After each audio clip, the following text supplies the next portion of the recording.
All right, stardate 14034.161. This is the Part-Time Movie Guy podcast. I'm your host, Bin Lee.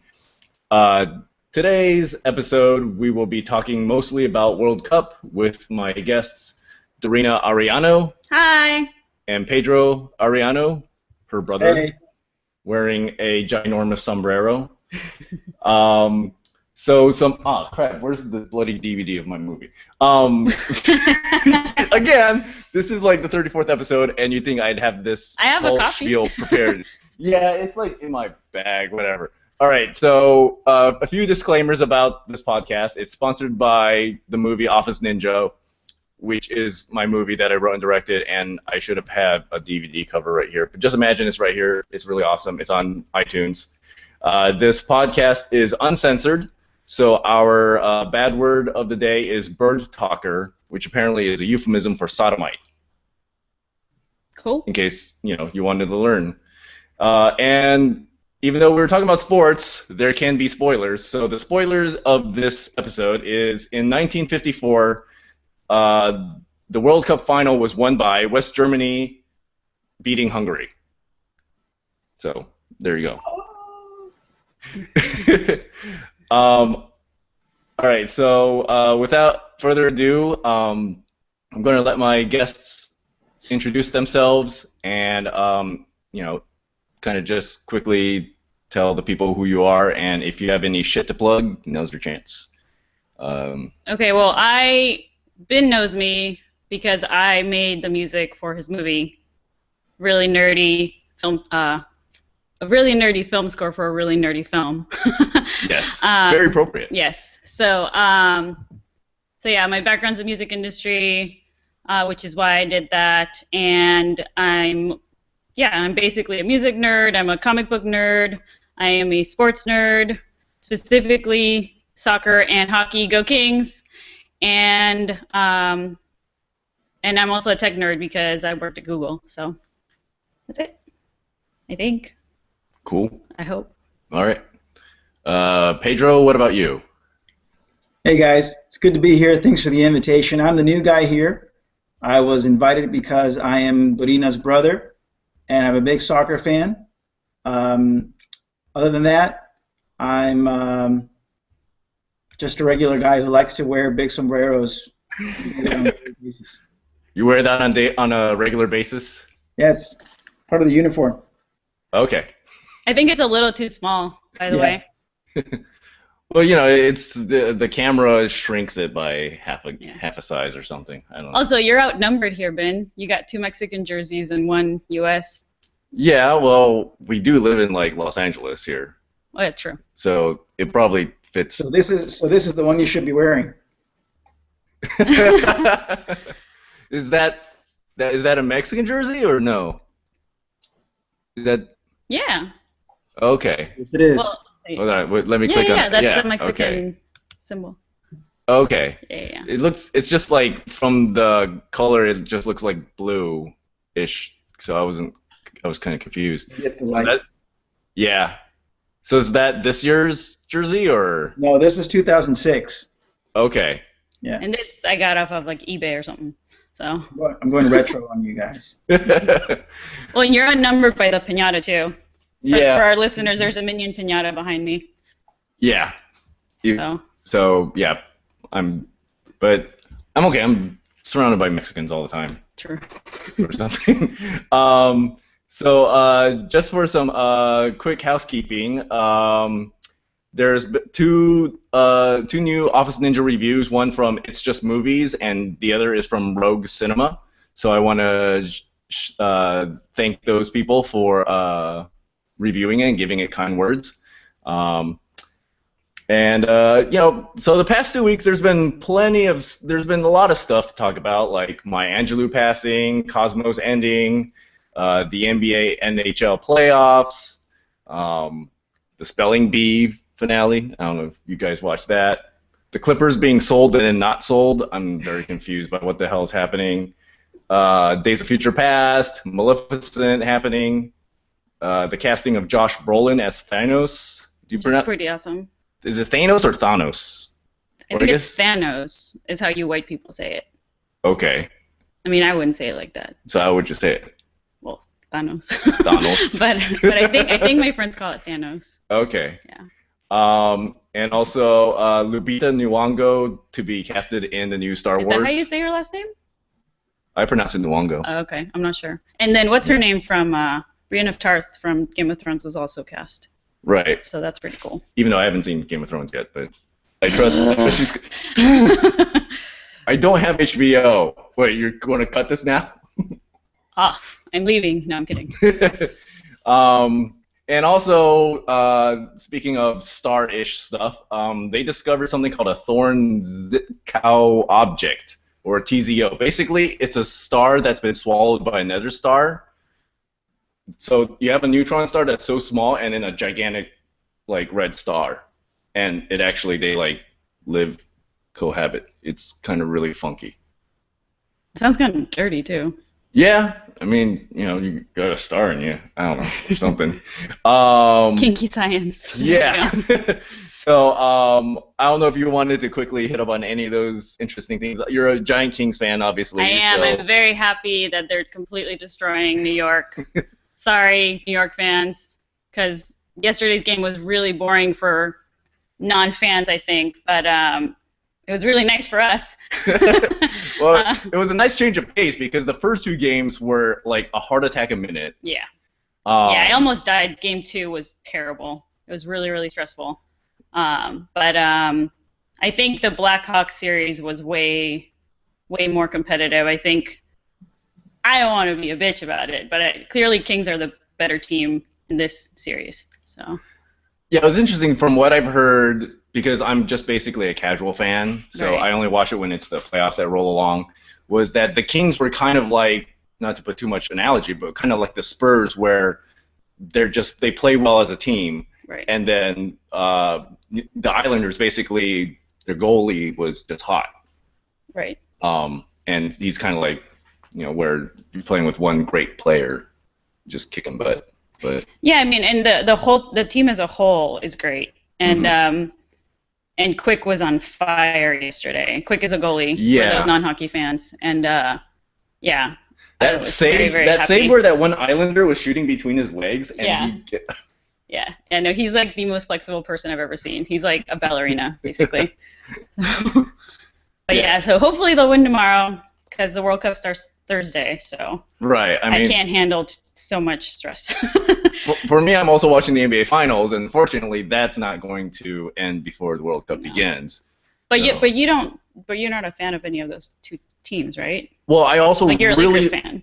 Yeah, I'm a Lakers fan, but I also really enjoy really good basketball. Like the more I read and study sports analytics, I become more and more appreciative of really good teams. Right. And so right now, the Spurs are incredibly enjoyable to watch on offense. Especially when they beat LeBron. Right, for a lot of people. I mean, I'm not a LeBron hater. He's.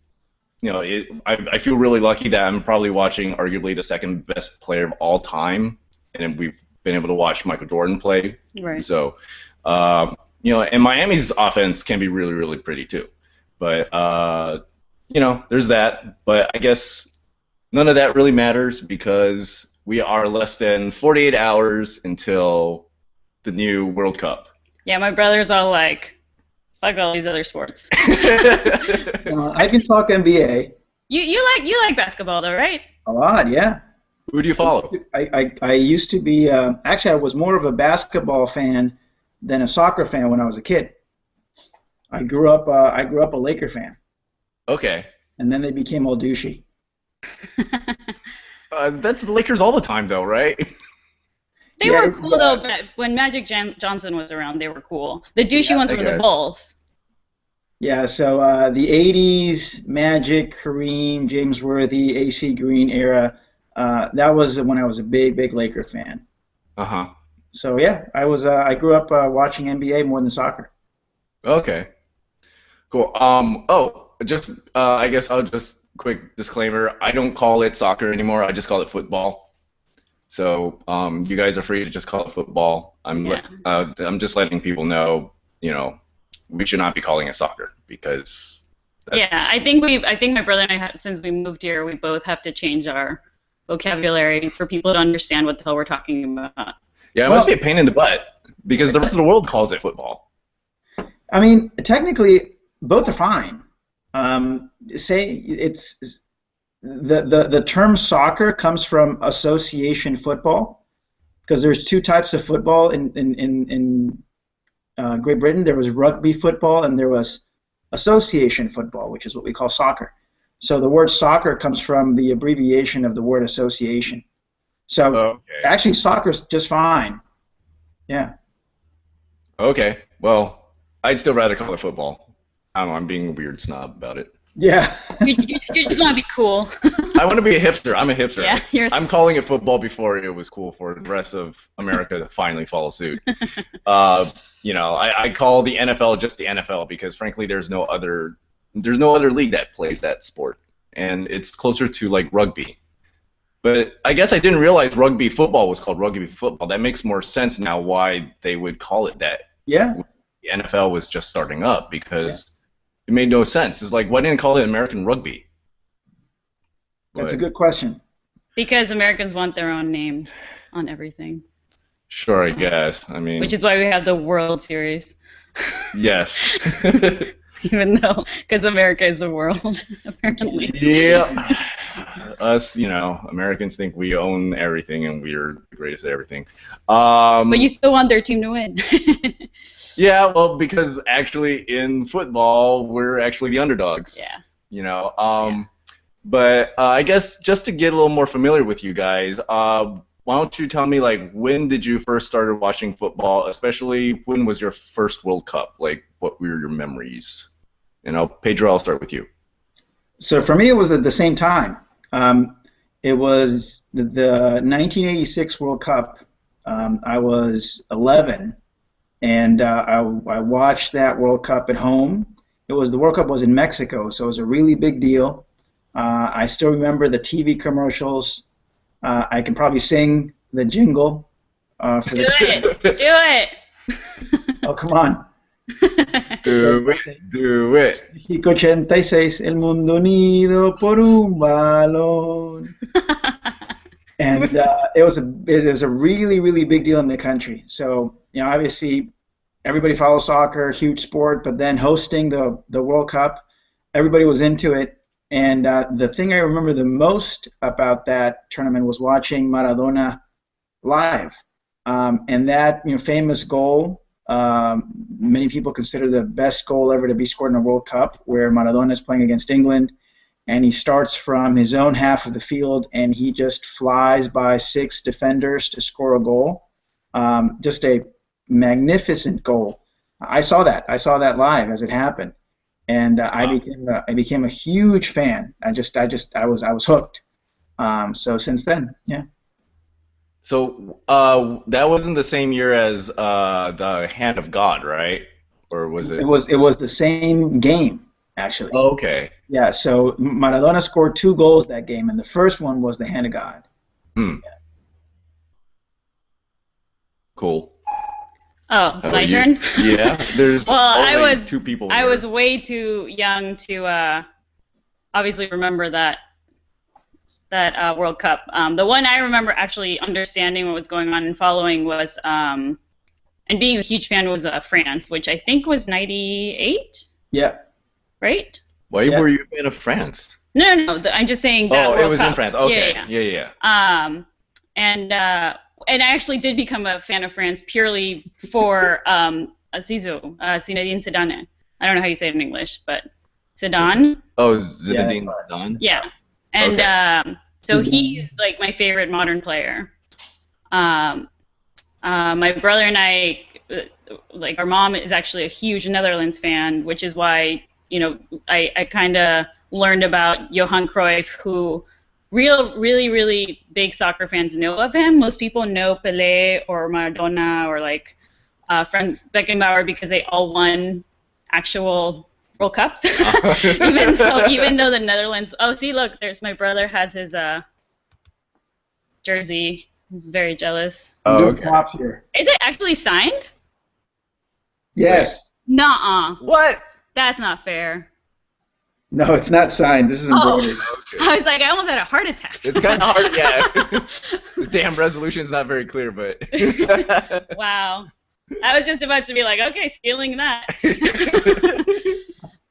So Johan Cruyff is my favorite kind of classic player. Even though, unfortunately, he never won, he still went to was it two, Pedro? 2 World Cups that he went to? No, the Netherlands played in 2 finals back-to-back, 74 and 78. Okay. Cruyff only played in 74. He didn't go to the 78 World Cup. Look, he played against Beckenbauer, though. Yes, that was in 74. Right, okay. And there's all sorts of crazy rumors about why he didn't go to the 78 World Cup, but the one that he played where it was the best team never to win the World Cup was 74. Right, okay. So yeah, anyway, I really liked Zidane when I saw him. I was just like, oh my God, this guy is amazing. You know, he's kind of arrogant, but he rarely flopped. He was a very good player overall, like a good midfielder. He was very graceful. He did some amazing things. You know, I guess since, of course, we have amazing players nowadays, but that was like the first modern player that I was like, whoa, I'm really impressed by this guy. I want to, you know, keep seeing him and other players like him. And I mean, that World Cup was super fun. They even I'm not ashamed. I love the Ricky Martin song. Oh, that's the year with the Ricky Martin song? It's awesome. That's a fun song. Yeah, that's like come on, the songs nowadays, the Waka Waka or whatever, the Shakira Fozzie Bear song that she has, terrible. Ale, ale, ale. It's so good. It's so good. So. I think I bought the Ricky Martin CD just for that song. Okay, so you should be more embarrassed than I am. Yes, I know. I once. Well, isn't accepting the first of the 12 steps? Probably, I don't know, but yeah. The odd thing was I didn't even know that was for the World Cup. It was just a cool song. Oh really? So what? Because was at that time, Okay, so my first World Cup was actually last year, the last time. Oh, South Africa. Yeah. Oh, okay. So I don't think I've ever watched any of the other World Cups. I never paid attention to it. I thought it was lame. It was just dudes kicking around, kicking a ball around. You didn't understand. No, I didn't understand it, and also I had childhood trauma because I got hit in the head with a soccer ball once. Oh. And I was wearing thick horn-rimmed glasses, and it hit me right here. So you had the double impact of the glasses part in the soccer ball. But so it was a combination of that. And already by the time I got back to the States in 89.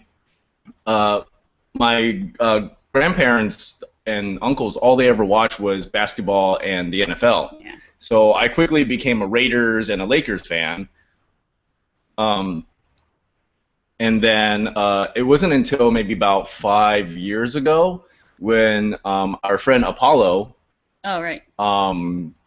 said, hey, David Beckham and the Galaxy, they're playing a friendly against AC Milan with Ronaldinho.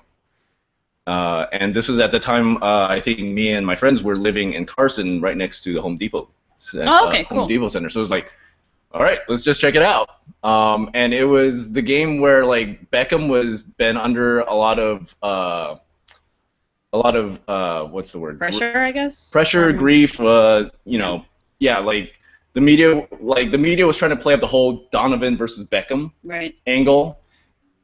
Even Beckham was getting into arguments with the crowd in that match, and they didn't like each other at first. Okay, yeah, I mean that's what I've heard, and so I guess they didn't really get along, and then Beckham went on loan back to Europe for I forgot which team, so again, so the whole crowd was against Beckham, even though he was playing for the Galaxy. And then in the second half, he scored 2 goals, or he might have assisted on one, and then the whole crowd just turned. But it really gave me an appreciation because I could finally see all the angles. I could see how all 11 players are playing together. Right. Yeah, I mean, if you don't understand it, it's going to be boring. It was hard to understand it on TV. Yeah. and especially before the pre-HD days when you could see less of the pitch. Yeah. And also at that time, Ronaldinho was still pretty good, so he was doing a lot of nifty tricks with the ball, and he had gold cleats, or I guess they're called boots. Cool. You can call them cleats. I guess I'm turning British. I'm calling. Yeah, you're. I do watch Doctor Who and like Monty Python, so I guess I'm an Anglophile. So I'm just completing it by become a football fan. So that was my first introduction to it, and from there I kind of just followed on, and then the World Cup happened, and then Donovan had the ridiculous goal against Algeria. That was pretty awesome. Yeah, that's the only time I've ever cheered when Landan Donovan scored a goal. That was just, I saw that game live. That was just, I mean, not in person, but on TV as it was happening. It was ridiculous. It was so exciting. Yeah, because I think we were way up early in the morning because the South African time, and it was on a weekday or something. Yeah. And one of my roommates' his girlfriend was like, "You guys can watch it downstairs, but don't make a sound." And that play, we couldn't help it. Like, everyone hit decibel 120 or whatever. She got super pissed off, and we did not care. And by the way, if you want to get super excited about that play again, go to YouTube one time and search for that Landan Donovan against Algeria goal. Yeah. But narrated in Spanish by Andrés Cantor. Okay. He's the really famous Spanish soccer commentator that does the really long goal yell. Even if you don't speak Spanish, just listen to those 45, 60 seconds of him narrating that play live as it happened. It's insane. You get goosebumps. Cool. I guess I will do that to kind of relive the good memories. Yeah, absolutely. Or when they get kicked out. Right. We can just look at that again. Yes. that will keep me from being all sad and stuff. So I mean, so I know you're not a fan of Donovan.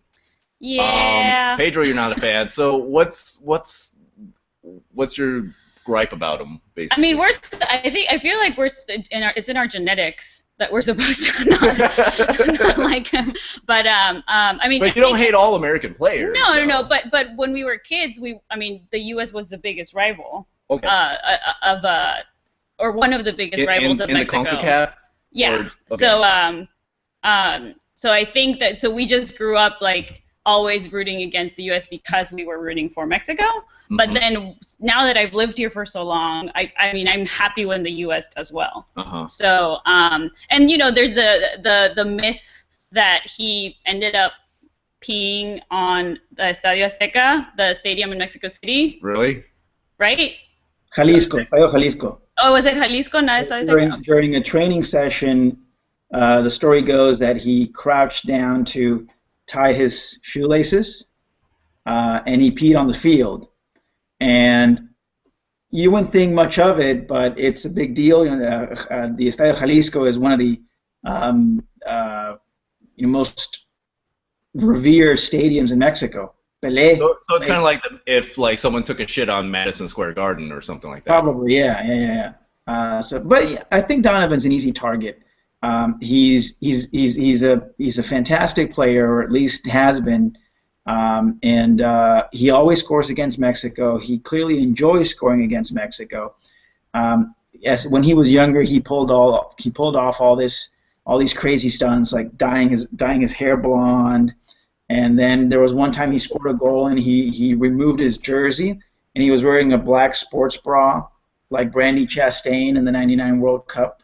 World Cup, he did that. So he's just an easy target. In reality, though, he seems like a pretty mellow guy. He speaks Spanish very well. There's this pretty funny commercial for the Mexican lottery where Donovan is trying to sneak into Mexico, and he's wearing this fake mustache and sarape and a sombrero like this one. But it doesn't matter. At the end of the day, he's the face of your arch rival. He's an easy target. He's easy to dislike. So that's probably why. Right. Yeah, and I don't hate him like I used to, but I don't anymore. I respect him as a player, and I think once Cristiano Ronaldo became famous. Ronaldo's an angel. Or sorry, I'm sorry. Donovan's an angel compared to Ronaldo. Yeah, that's true. So. Talk about an easy target. Yeah. Well, Ronaldo's just like a pretty boy. I mean, he's built like a Terminator, but... Well, David Beckham's a pretty boy, too, and as much as he was douchey, he's not nearly as douchey. I don't know, I guess I'm, I like dominating players, I guess. Like, I'm not a LeBron hater, so I'm not really... I totally get it why people hate Ronaldo, and I understand the whole Messi versus Ronaldo, argument Rivalry, and everything. Yeah.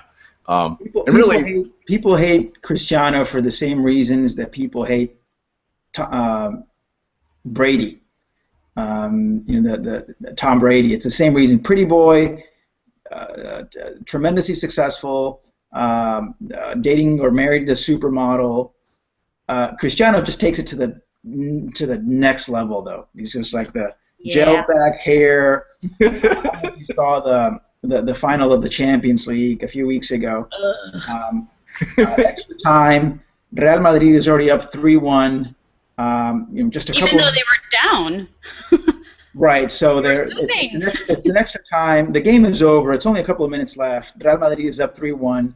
They get this garbage time penalty. Ronaldo scores it to make it 4-1. Completely meaningless goal. Right. I mean, they've already won, and he celebrates as if he just gave them the game winner. He takes off his shirt and he flexes. Yep. Like he knows people hate him, and he still did that. Yeah. So that's what I don't understand. Like I respect that he's very, very talented, and I will always respect very good players. But when you're not a team player, when you make it about yourself, I just don't think that's good sportsmanship, and that's when I'm just gonna hate on you. No, I don't care how good you are. Right. And that's the difference between him and Messi, because Messi is he is a team player. Yeah, he's not about being fancy, like just to shine. Right, and he just comes off as a humble player, like on and off. It's almost like it was scripted, though. When you think about it, it's fascinating how it was. It's almost like it was made for a movie. You've got the short, pudgy, long-haired, kind of scruffy-looking Messi. Playing for Barcelona, that represents all that is good about soccer, they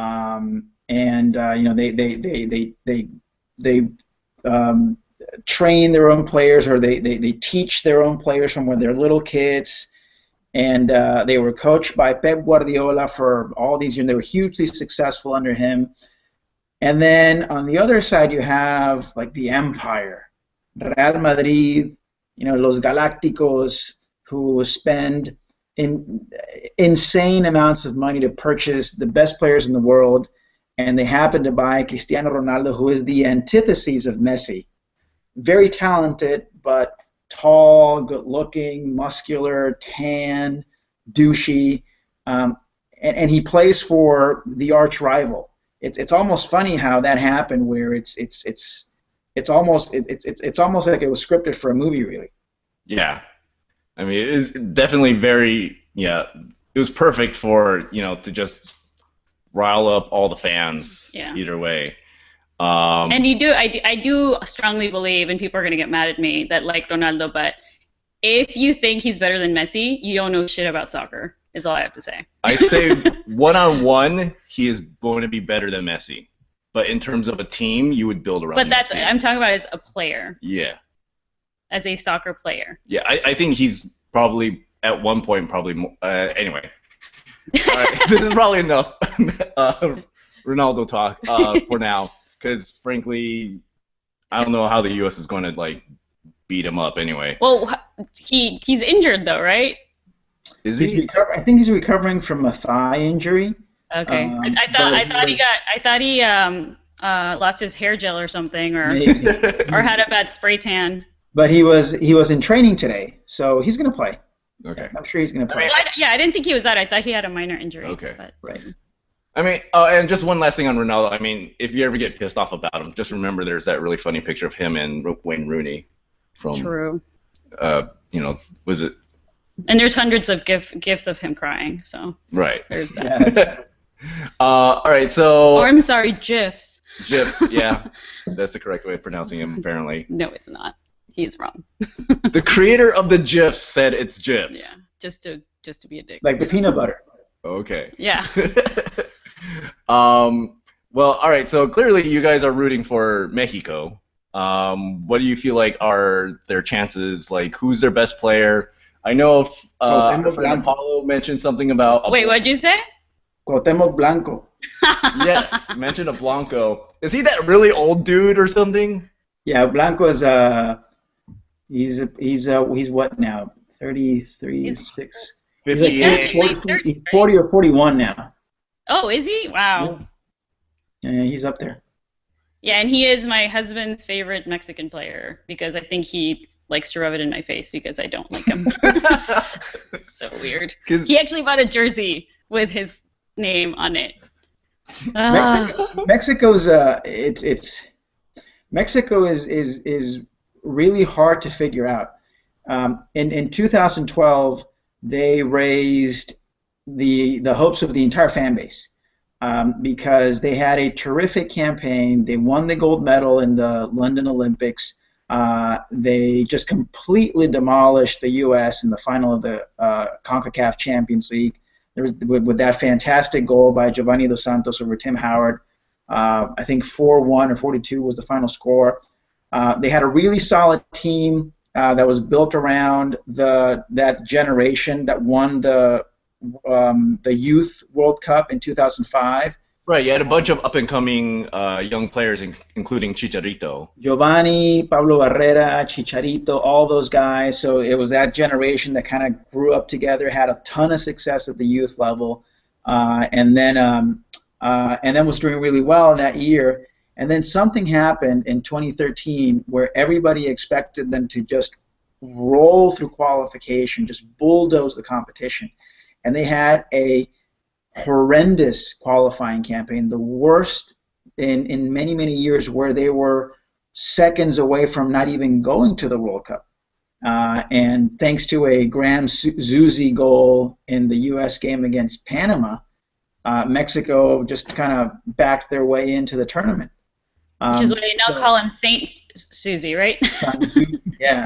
And actually, if you look at pictures of him with the long hair and the beard, he actually does look like Jesus. But it was weird because Mexico went from like the highest heights after winning the gold in London, and you would read articles from very respected soccer journalists like Grant Wall, who would include Mexico in his short list of countries that could win the World Cup. And then 2013 happened, and you're thinking, what's going on? These clowns aren't even going to make it to the first round. So they're arriving in Brazil with a lot of questions surrounding the team. The coach, Miguel Herrera, didn't really have a lot of time to spend with the team. Players that are traditionally in really good form, like Chicharito, hasn't really been playing well. To be fair, the last couple of games he did. And it's not an easy group. They're playing with they're in there with the hosts, so it's a tough one. It's a tough one. Not exactly sure what to expect. Well, and that was one of the questions we got for today's podcast. Was where I have it. It says, why hasn't the youth level success for Mexico translated to the senior team? I mean, I think you kind of answered it as we don't really know. No, I do. I think the main reason is all the other countries do steroids and we don't. I think it has a lot to do with how dirty the sport is in Mexico when you get to the senior ranks. Right. There's a lot. Politically, or? Just corrupt. There's a lot of corruption in the senior ranks. For example, it's pretty well known that there are a lot of very talented kids that never get a chance to make it up to the senior teams because agents and managers are involved, and there's these backroom dealings where there's money exchanged for a particular player to play instead of another one. So there's some of those things going on. There's a ton of There's a ton of economic and financial issues happening also. So something happens between when these kids are 15, 16, and 17, and when they actually get to the senior ranks and play for a club, where you just don't you're just not identifying the right talent, or you're not nurturing the right talent the right way. Right. And you think FIFA would love us because of that, you know? Right. They're clearly. But at the same time, there's no denying that this is a very talented crop of players. Yeah. Like I would argue that this is as talented a group of Mexican players as the country's ever had. That they're not gelling together, that's a different thing. But this group of players has accomplished things that no other Mexican team had ever done. So the talent is there. Yeah, I mean, look at how fast Chicharito got recruited for Man U. Yeah. That was crazy. Yeah. And like you said, people like respected journalists like Grant Wall, they had the team as their favorite a couple of years ago. So hopefully something happens. We did get one of our best players got injured though, and is actually out. So unfortunately. Yeah, Chapo Montes, really horrific injury in the game against the friendly against Ecuador. Just broke his leg. If the video is pretty good, it's like one of those UFC slow motion videos. It was like an Anderson Silva thing. It was awful. It's pretty gruesome, and he's a fantastic player. So not having him is a big blow to Mexico's chances. But even with him, it could go either way. I could just as well see them not even getting out of the group, or advancing all the way to the quarterfinals. It's really hard to figure this team out. Plus, we have Massa, right? We don't have Massa. The other teams have Massa. Yeah.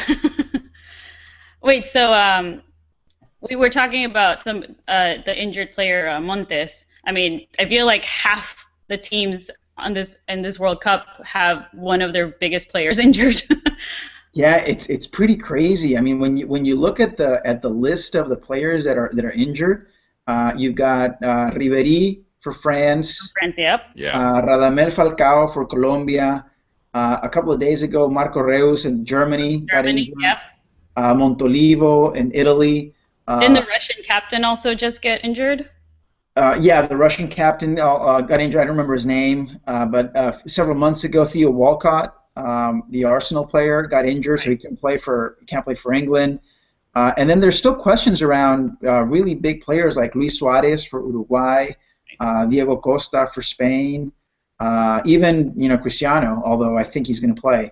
But it's been the World Cup of injuries. The long European seasons are definitely taking its toll. Well, wasn't Messi like in and out all year, injury-wise as well? Didn't he have some injury bugs throughout the season? Yeah, there's also some questions about his fitness, and particularly in the most recent friendlies, there were some questions about his fitness. I mean, some people say that the European season is just way too long. They play too many games, too many tournaments, but that's how the leagues and the clubs make the money. So also, why do they play so many damn friendlies leading up to the World Cup? Well, I think the question, it's really the only time that the head coaches get to be with the team and actually try out different tactics and formations. These players don't belong to the national team; they belong to their clubs. So the head coaches of the national teams get them only for very short spells. I just wish they didn't play so close to the first match, because I think but it's also like the preseason games. I mean, I'm okay with it, like, because injuries unfortunately are part of the game. But it's the same thing as every NBA or NFL season. Right. There's a preseason game where some key player gets injured. Mm-hmm. And even during just off-season training, the Cowboys just lost their best linebacker again. Good. No, kidding.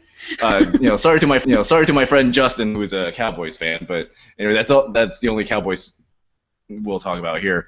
Yeah, I mean, I'm not, I agree with what Pedro said. Is there? Yeah, there's not a lot of, there's very few windows of opportunity to really build this team, and that's why it's really interesting to see like the U.S. team, for the the higher ups to give Klinsmann, basically here's a 6-year gap, 6-year window for you to, play and tinker along. Like, it was interesting to see that Donovan did not make the team. I know there's some history of them not getting along, and he didn't like that Donovan wasn't really in shape. But Donovan's, he's past this peak of his prime. He needs to rest up as well. And he doesn't seem like an emotional coach to me. I think the decisions he made was just because for what's best for the team. Like, I don't, at least in my opinion, I don't think he was just because he didn't like him or because just to hurt him. Right. I mean, I think he would do what's best to have the best U.S. team they can have. And I guess from what I've heard, the way he's built the roster, it's kind of like he was not playing to actually win this year, but for 2018. I mean, I don't know if that, I don't know if Pedro, like, would you agree or disagree? I don't know how much do you know about the American team. I mean, I only know Clint Dempsey, Tim Howard, because they're the mainstays, they're the big names. Jose Altidore, who's been, from what I've heard, just a giant disappointment, especially in the national games. Until he did well the last. Yeah, the last friendly, he like scored 2 goals. So, and he's, I guess, so yeah, Pedro, what do you know? the thing about Klinsmann was hired to change to really change how the U.S. team plays soccer, and I guess their attitude also. I think it's a mistake not to take Donovan to the World Cup, even if Donovan is no longer a 90-minute player. He's still very experienced. That level of experience and leadership. Right, and I figured even, it's a 23-man roster. There ought to be room for Donovan to be there. Well, it's funny. Bruce Arena said if we legitimately have 23 players better than Landan Donovan, then we can probably win the World Cup. And I do think that there was something personal going on between Klinsmann and Donovan. I don't think Klinsmann ever really liked the fact that Donovan took his sabbatical, where he took a break from soccer, and he went to Cambodia to meditate and find himself again. There's questions about how committed Donovan really was to training with the national team and his level of effort, and I don't think Klinsmann has ever really been okay with it. I mean, Klinsmann knows Donovan from a long time. Back when Klinsmann was coaching Bayern Munich, Donovan trained with Bayern Munich for a while. And I think that even from that point, Klinsmann has probably never been all that impressed with Landan Donovan. Now, it's a huge risk because the U.S. already has a really tough road to get out of their group. Yeah, they got the group of death. If they don't get out of the group, not having Donovan there is just going to be another reason for the fans to criticize Klinsmann, especially if they have a very poor showing. Now, there's also people who say, well, he's building towards 2018 because he's bringing in Julian Green, who's like 19 years old, and all this crop of new players. And my feeling about that is there is no 2018. There is no tomorrow, like Apollo Creed would say in Rocky 3. Especially if it's in Russia and then Qatar. So. Right. There's no 2018. There's 2014. You build a team and you train and you plan for 2014. Forget about 2018. You don't even know what's going to happen in the next 4 years. 4 years is an eternity. So if that's what Klinsmann's doing and he's working towards 2018, I think it's a mistake. I mean, 4 years is way too far. It feels like. I mean, I'm used to watching professional teams. You rebuild, but it's basically a 3 to 5 year window if you have a patient enough owner to do that. But yeah, I mean, it'll be interesting to see. Yeah, I'm going to hate the fact that when if the U.S. fails, that everyone's going to point fingers at Klinsmann and talk about Donovan. But I don't think he would be enough to really pushed him over the edge or anything like that. But it would have been nice to have him there, partly because, yeah, he's so famous that you want the American audience to be behind this team, and he's their face. And, you know, the truth is, I don't think it's I don't think it's that improbable for the U.S. to get out of their group. I do think they have a decent chance of getting out. There's you know, when you look at the opponents, Germany is really the one that scares you because Germany is a machine. Yeah. And they're just so good. You can hope for a draw, but more than likely you chalk that one up as a loss. But Ghana's a good team, but it's probably more of a mental thing now with the U.S. because they've knocked them out of the tournament 2 World Cups in a row. Yeah. Right. I mean, they have the recent baggage that goes with it. But I think Ghana's beatable. And then Portugal goes the way Cristiano goes. Portugal is like Cristiano and 10 other guys. And maybe that's exaggerating because they do have some quality players like Fabio Contrao, who plays for Real Madrid also. But they are very different without Cristiano Ronaldo. They just played a friendly against Mexico a couple of days ago. Cristiano didn't play, and Mexico completely dominated that game. Portugal won in the end with like a garbage time goal, meaningless goal at the end. But Mexico completely dominated that game, and the U.S. can do the same if they can, you know, if they can take Cristiano out of his game. So I don't think it's that unlikely or that improbable for the U.S. to get out of the group. And if they do get out of the group, they have a better chance than Mexico of advancing past the second round. Right, because there's basically a set way where like Group A winner and Group A runner-up, they're in the way it's lined up.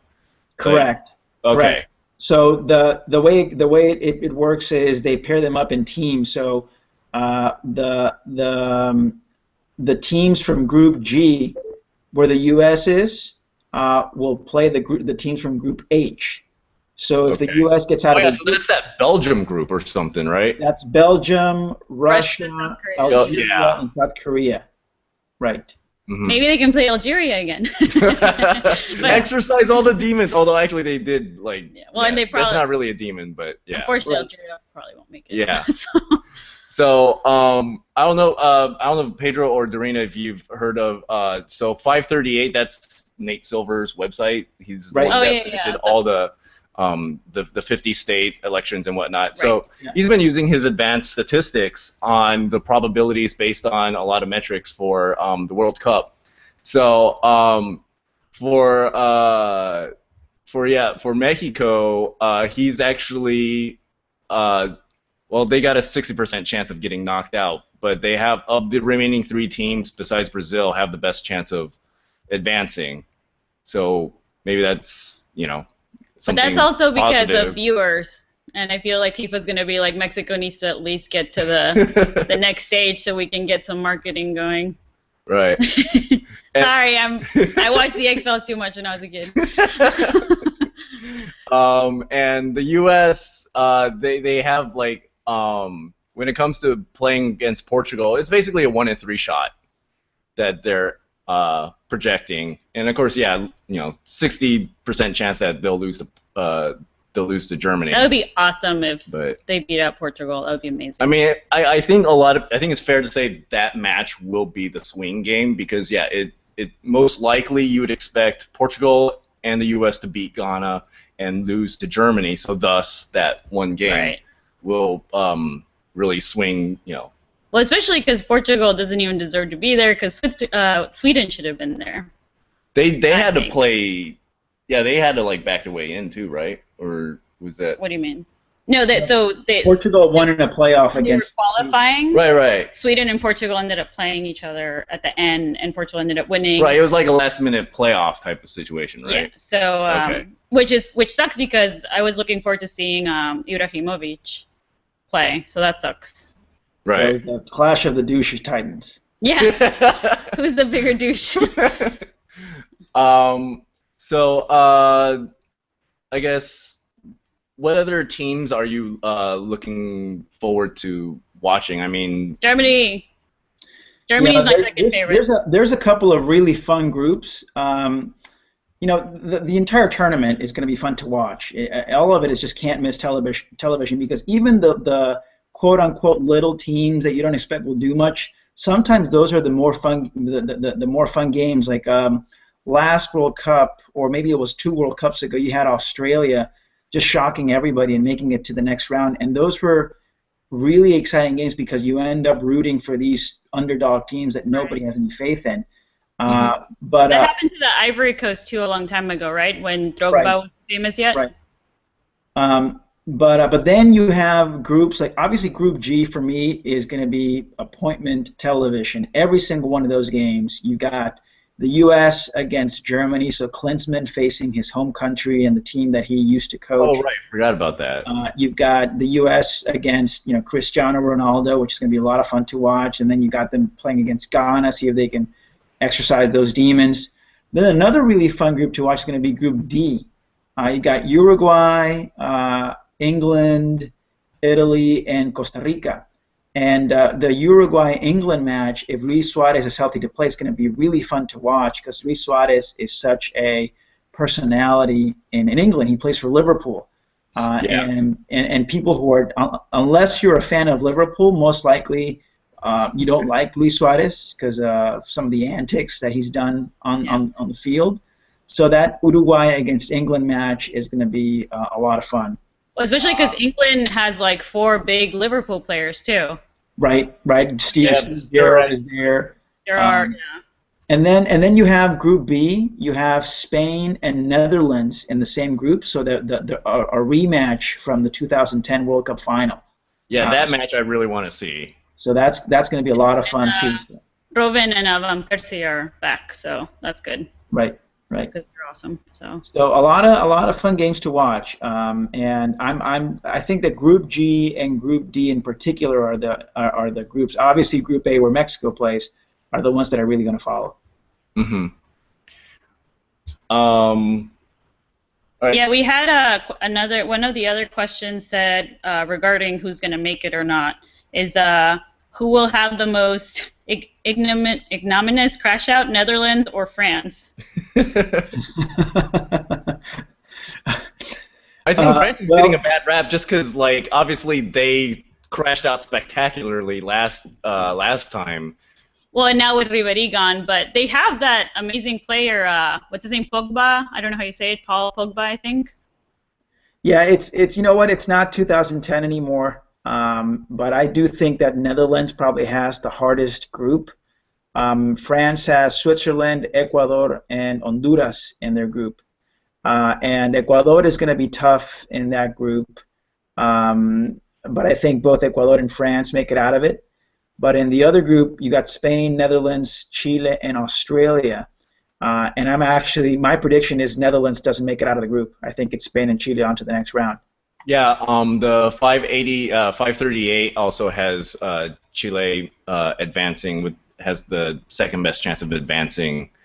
The Netherlands has like a 43% chance of advancing. And that's because you can't discount home field advantage. Like I've seen a lot of predictions of the World Cup final that it's going to be something like Brazil, Spain, or Brazil, Germany. And I actually think it's going to be a South American final. Okay. Being in South America, where the countries are so close and the fans are so passionate, I think it's really going to help South American teams like Argentina, Uruguay, Ecuador, Chile, Brazil. So I have most in my bracket. I have most, if not all, of the South American teams making it to the next round, at the expense of countries like Netherlands, countries like what's another one? Switzerland, Greece, Japan, any group where there's a South American country, I think that country's going to make it to the next round. So how is that different? Because I remember when the South African World Cup, everyone was expecting the Ivory Coast and South Africa to advance, and I think there was Nigeria, I think, in that tournament. And I think Ghana was the one that got closest to, doing any damage. Like, how's that different this year? Is it just because the South American teams, just have a much better infrastructure in terms of like building football teams? Well, the stronger teams are in South America and Europe. So it's a unique situation when you're playing in Europe or you're playing in South America. No European country has ever won a World Cup in South America, and no South American country has ever won a World Cup in Europe. There's always a first time for everything, right? But it just goes to show how much home field advantage matters. So if you're asking me for predictions, I say bet on the South American teams and a South American final. If I had to bet, I'm thinking these two teams are making it to the final. You have a Brazil jersey? How many jerseys do you have? Since when do you have a Brazil jersey? I know you had an Argentina one for a while. I actually got this one when I went to Brazil. Oh, okay. Yeah. I wouldn't be surprised too, and I heard this from other people as well, that they were predicting a Brazil-Spain final, or Brazil-Germany, but that's two European teams, obviously. Brazil-Spain and Brazil-Germany are the trendy picks. I don't see Spain going far in the tournament. Germany, I think, is very strong, but again, I think just one guy's opinion, I think the home field advantage is going to matter a lot, and I feel like Brazil and Germany are always playing each other though in this tournament. Yeah, I guess that's right. Because I remember being really mad that Germany always loses against them. So I don't know if you guys care, like, again, just not to talk more about numbers here, but 538 has Brazil at a 45% chance of winning it all, and then you've got Germany and Argentina in the teens, and then pretty much everyone after that is, I mean, Chile is probably a nice underdog pick, but yeah, I guess they got Colombia and Uruguay pretty high up there-ish, sort of, but yeah. They got England pretty high up for how they've been playing. I mean, maybe it's just based on the bracket. Yeah, I think 538 is just trolling England, to be honest. I think so too, Chris. This World Cup is Brazil's to lose. They're playing at home. They always have a lot of talent, but this crop is just fantastic. Neymar has found his I think his game. He's surrounded by players like Oscar, Hulk, David Luiz, just a really strong group of players who've learned to play together. They don't have any real major injury concerns like other teams do. I think it's theirs to lose, unfortunately. When I think that specific team is playing how I remember watching Brazil play growing up. I think when Ronaldo was popular, the original Ronaldo, for those of you guys that don't know he existed, I feel like that's how they're playing again, because they were kind of having some trouble there the last couple of World Cups.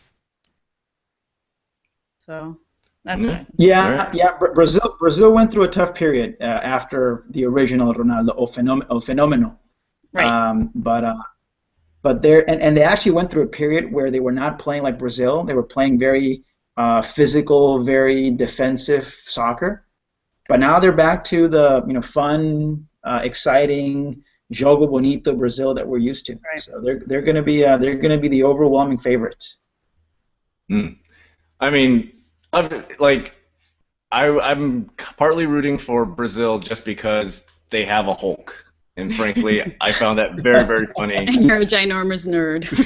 Like, the first time I heard, because I think maybe US was doing a friendly against Brazil, and then suddenly they said Hulk. And I was like, what? And then, like, he actually looks kind of like the Hulk. It's actually really funny. He looks more like drunk Hulk. Yes, he does. But, I mean, that cracked me up and was, like, it makes, yeah, I don't know. So, yeah, I'll probably kind of root for the Netherlands because I do like Van Persie because I'm a Man United fan now. But yeah, I'll basically root for any team that has any Man United players. So I don't know how. So.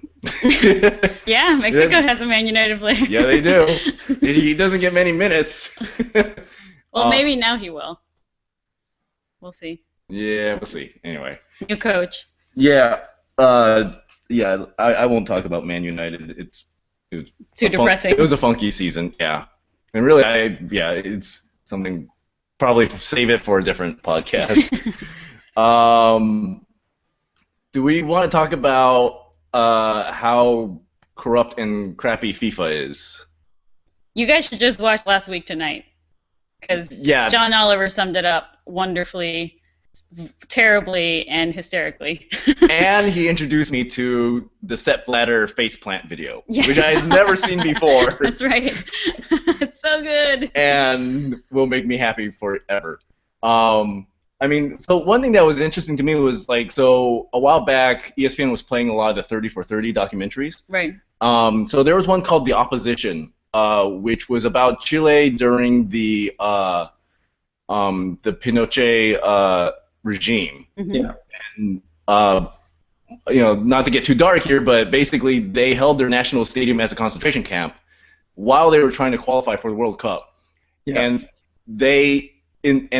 of all people, it was the Soviet Union that said we will not play there for the playoffs to qualify for the World Cup until FIFA investigates, what are the atrocities that are happening there. We don't want to play in that stadium. And so somehow FIFA sent their delegates there to look around. They hid like the prisoners basically underneath, and then FIFA just looked around and said, nothing wrong here, and then just said, Soviet Union, you have to play this, otherwise you forfeit. So they forfeited, and then they also made the Chilean players actually get on the field and kick a goal in to officially qualify for the World Cup.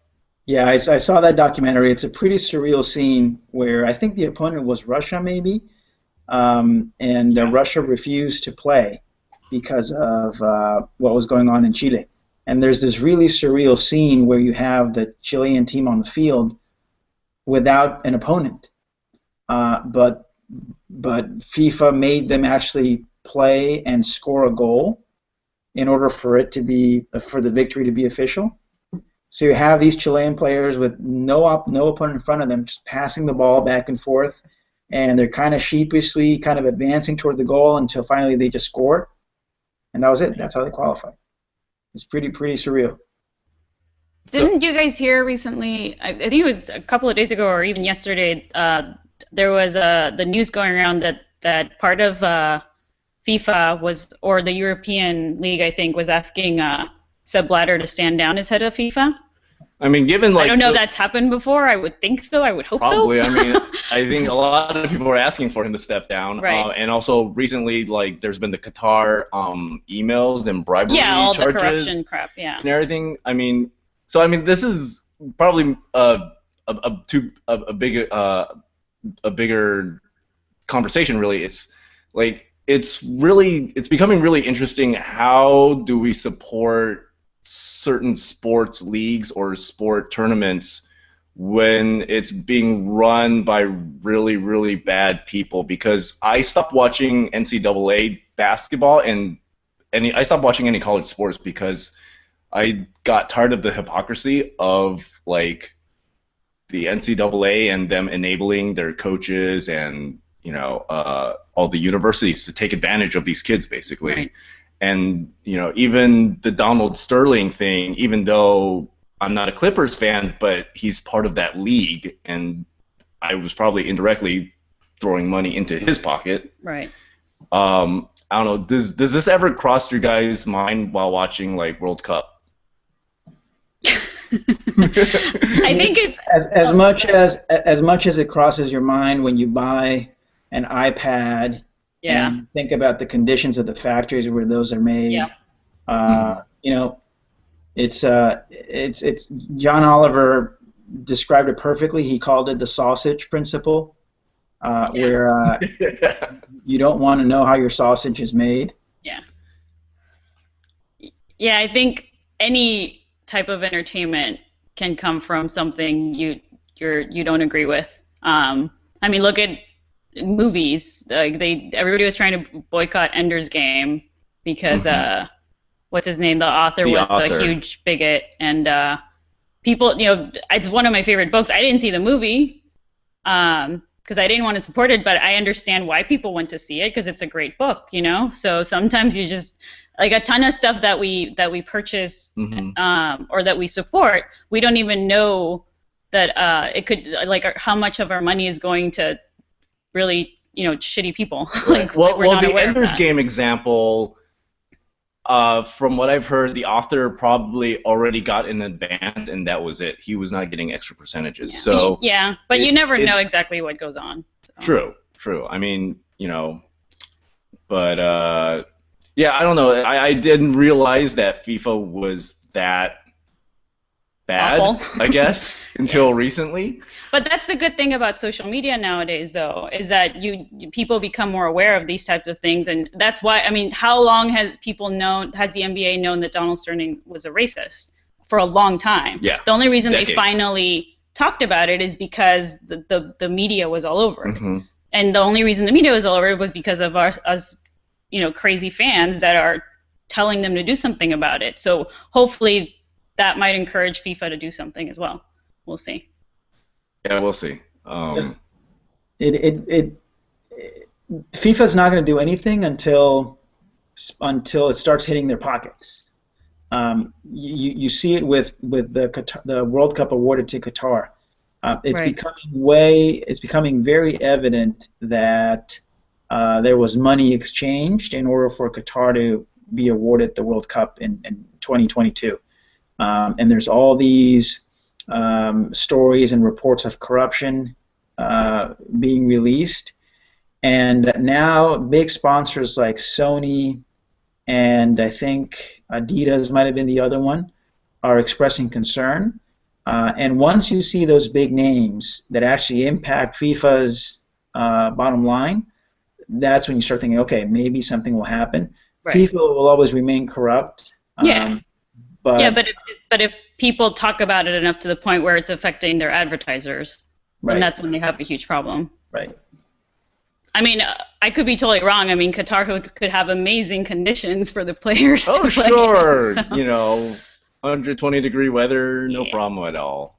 I mean, maybe, maybe it's just, a pipe dream, but maybe that gets rescinded and U.S. gets rewarded or something. That would be fantastic. Because I would like to watch a World Cup game now. I just don't want to travel, so I'll have to wait till next time it comes to the Americas, to North America. Yeah, that would be really, really cool. But, yeah. Obviously I still don't. I've mostly been watching the professional leagues, so like Manchester United, like I said. So I really don't know much about the international teams. So I'm obviously going to root for U.S. and hope that they do well. I'll take the advanced metrics and say that they'd have a 30% chance of advancing, I guess. So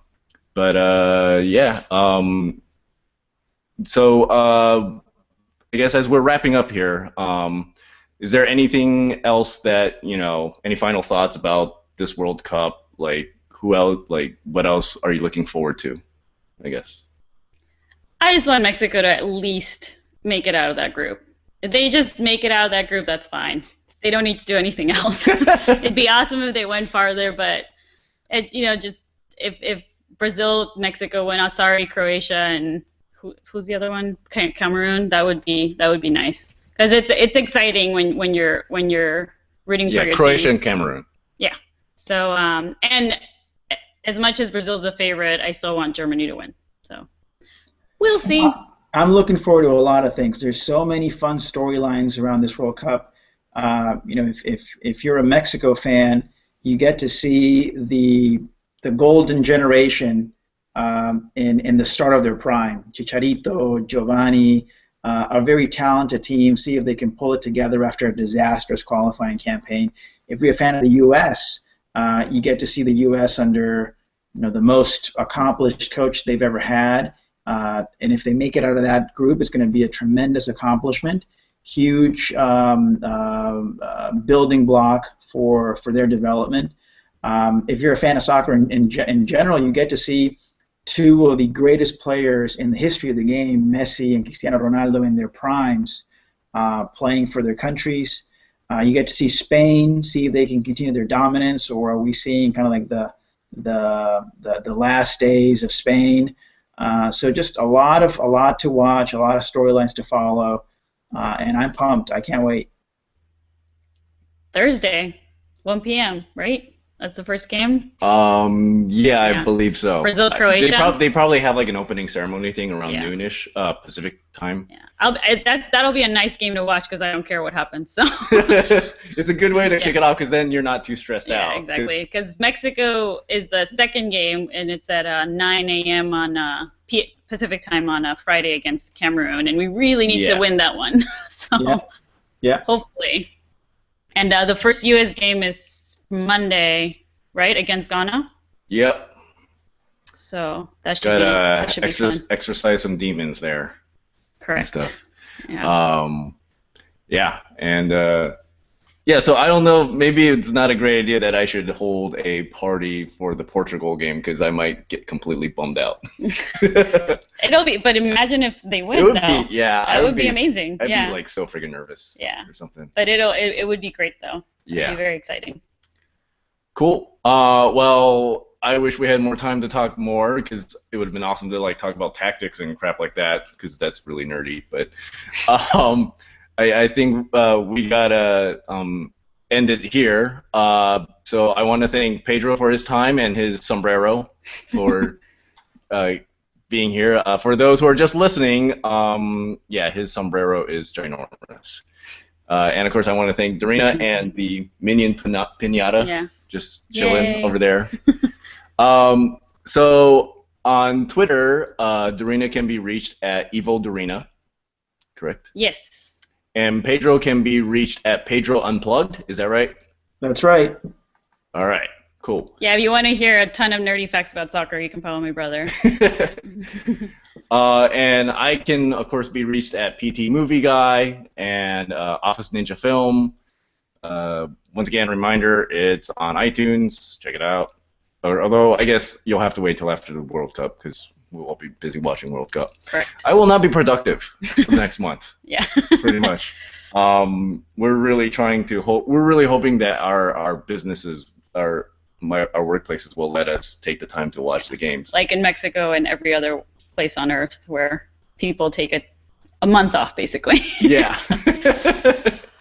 All right. So thank you guys for your time. So say goodnight, Dorina. Good night, Dorina. Say goodnight, Pedro. Buenas noches. All right. And I'm Ben Lee, and turn down for what?